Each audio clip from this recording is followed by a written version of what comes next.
ఉస్మానియా యూనివర్సిటీలో నెలకొన్నటువంటి సమస్యల మీద రాష్ట్ర వ్యాప్తంగా చర్చ జరుగుతున్న సందర్భంలో ఇక్కడ ఉన్నటువంటి చీఫ్ వార్డెన్ ఉస్మానియా యూనివర్సిటీ అధికారులు కావచ్చు ఒక సర్క్యులర్ రిలీజ్ చేసిన క్రమంలో విద్యార్థులకు కాంపిటేటివ్ ఎగ్జామ్స్ ఉన్నాయి, గ్రూప్స్ గానీ టెట్ డిఎస్సీ ఉన్న క్రమంలో బీఆర్ఎస్ పార్టీ అధినేత కేసీఆర్ గారు స్పందించడంతో బీఆర్ఎస్ పార్టీ విద్యార్థి విభాగం నాయకులుగా మేమంతా కూడా పోరాడి ఈ యొక్క నిర్ణయాన్ని వెనక్కి తీసుకొని దాన్ని విత్డ్రా చేసుకుని మళ్ళా యూనివర్సిటీలో ఉన్నటువంటి హాస్టల్ మెస్లు కంటిన్యూ అయ్యే విధంగా ఆ నిర్ణయం రావడానికి తోడ్పడినటువంటి విద్యార్థి విభాగం నాయకులందరికీ ధన్యవాదాలు తెలియజేసుకుంటూ ఖచ్చితంగా ఇది ముమ్మాటికి బీఆర్ఎస్ పార్టీ యొక్క విజయం.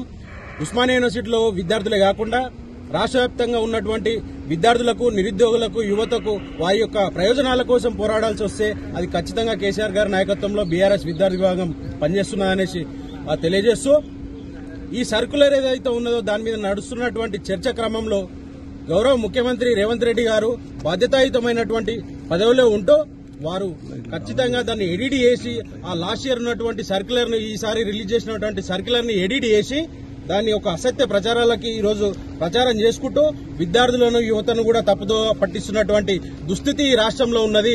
ఆ వాటిని ప్రశ్నించినందుకు మా విద్యార్థి నాయకుల మీద కేసులు పెట్టి ఈరోజు జైలుకు పంపుతున్నటువంటి దుర్మార్గం ఈ రాష్ట్రంలో నెలకొన్నది. మిస్టర్ రేవంత్ రెడ్డి, ఈ రాష్ట్రంలో ప్రజాపాలన అన్నావు, ప్రజాస్వామ్యం అన్నావు, ప్రజాపాలనలో విద్యార్థుల మీద కేసులు అయితాయా? ప్రశ్నిస్తే కేసులు పెడతారా అనేసి ప్రశ్నిస్తా ఉన్నాం. మరి అంతేకాకుండా గతంలో ఉన్నటువంటి చీఫ్ వార్డెన్, ఇదే చీఫ్ వార్డెన్ గారు లాస్ట్ ఇయర్ ఇచ్చినటువంటి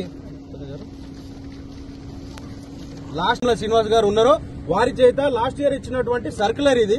దీన్ని ఎడిట్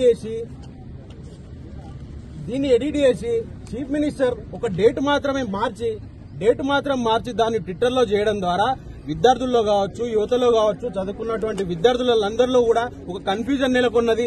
ఈ ప్రభుత్వం చేతగాని ఒక అసమర్థతను ఈ రోజు ఉస్మానియా యూనివర్సిటీ మీద రాజకీయంగా వాడుకుంటున్నదే తప్ప ఉస్మానియా యూనివర్సిటీలో మరి కరెంటు కోత ఎందుకు వచ్చింది, నీటి కొరత ఎందుకు ఏర్పడ్డది అనే దాని మీద చర్చించకుండా నీవు రాజకీయాలు చేసుకుంటా ఈరోజు పార్లమెంటు కాన్స్టిట్యున్సీలు తిరుగుకుంటా ప్రచారం చేయడానికి సమయం ఉన్నది. కానీ ఉస్మానియా యూనివర్సిటీలో ఈ రోజు ఒక ఉస్మానియా యూనివర్సిటీకి ఇంత సమస్య వస్తే రాష్ట్రంలో ఉన్నటువంటి ప్రభుత్వ విద్యా సంస్థల పరిస్థితి ఏంది, ప్రభుత్వ యూనివర్సిటీల పరిస్థితి ఏందనేసి ఈ విధంగా ఆలోచించకుండా ఆ సమస్య ఎందుకు వస్తున్నదనేసి ఆలోచన చేయకుండా కేవలం ఉస్మానియా యూనివర్సిటీ ఈ అంశాన్ని రాజకీయంగా వాడుకోవడం తప్ప నువ్వు ఈ సమస్యలు ఎందుకు వస్తున్నాయనేసి ఒక పరిష్కార మార్గాన్ని నువ్వు ఎందుకు చూపట్లేదు? ఈ రోజు ఉస్మానియా యూనివర్సిటీలో సమస్యలు ఎన్నో ఉన్నాయి. నీకు చిత్తశుద్ది గనక ఉంటే గత 10-12 ఏళ్లుగా ఉస్మానియా యూనివర్సిటీకి ఒక 11 కోట్ల మెస్ బకాయిలు ఉన్నాయి. వాటిని తక్షణమే రిలీజ్ చేసి విద్యార్థులకు ఉచితంగా మెస్ సౌకర్యం కల్పించగలవా? నీకు చిత్తశుద్ది గనక ఉంటే, నీకు బాధ్యత గనక ఉంటే ఉస్మానియా యూనివర్సిటీలో ఉన్నటువంటి డిపార్ట్మెంట్ లో ఏ ఒక్క డిపార్ట్మెంట్ లో కూడా ఈ రోజు కూడా ఒక వైట్ పేపర్ లేదనేసి నీకు తెలుసా? అసలు నీ మానిటరింగ్ ఉన్నదా? ఈ ప్రభుత్వానికి విద్యా వ్యవస్థ మీద అవగాహన లేదు. ఈ ప్రభుత్వంలో విద్యాశాఖకు ఒక రివ్యూ అనేది లేదు. 4-5 నెలలు గడుస్తున్నా కూడా విద్యాశాఖకు నువ్వు ఇచ్చినటువంటి ఏ హామీని అమలుపరిచినావు?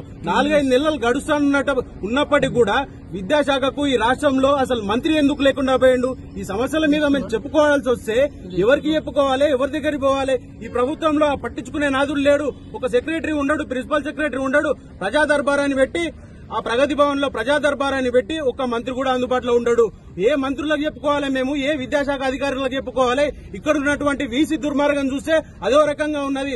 ఇక్కడ ఉన్నటువంటి విద్యార్థులను నిరుపేద విద్యార్థులైనటువంటి గ్రామీణ ప్రాంతాల నుంచి ఉన్నటువంటి నేపథ్యాల ఆ విద్యార్థులు వచ్చి చదువుకోవాలి. ఇక్కడ గ్రూప్స్ ఎగ్జామ్స్ ఉన్నాయి, టెట్ ఎగ్జామ్స్ ఉన్నాయి, నెక్స్ట్ మంత్ ఆ డిఎస్సీ ఎగ్జామ్స్ ఉన్నాయి. ప్రిపేర్ అవుతున్న క్రమంలో దుర్మార్గంగా, నిర్దాక్షిణ్యంగా ఇక్కడ నుంచి ఖాళీ చేయించే కుట్ర చేస్తా ఉంటే దీన్ని అడగకుండా నువ్వెందుకు ఖాళీ చేపిస్తున్నావు? అసలు నీకు ఏం ఆర్డర్స్ ఉన్నాయి, నీకు ఏ రైట్స్ ఉన్నాయి అనేసి ఆ పేద విద్యార్థులను ఇబ్బంది పెడుతున్నావు అనేసి ఆయన మీద యాక్షన్ తీసుకోకుండా చీఫ్ వార్డెన్ బలి చేస్తా ఈ రోజు అసలు దొంగలను పక్కకు నెట్టేసి వీళ్ళు రాజకీయ పబ్బం గడుపుతున్నారే తప్ప దీంట్లో భాగంగా ఉస్మానియా యూనివర్సిటీలో పెద్ద ఎత్తున ఆ లేడీస్ హాస్టల్ ముందు కూడా నీళ్లు లేక, కరెంటు లేక 2-3 రోజులు అర్ధరాత్రి వరకు కూడా ధర్నాలు చేస్తే ఆ వీడియోలు కనిపించలేదు. కానీ కేసీఆర్ ఒక ట్వీట్ చేస్తే ఆ ట్వీట్ కు స్పందించి ఉప ముఖ్యమంత్రి దీని మీద రివ్యూ తీసుకుంటాడు.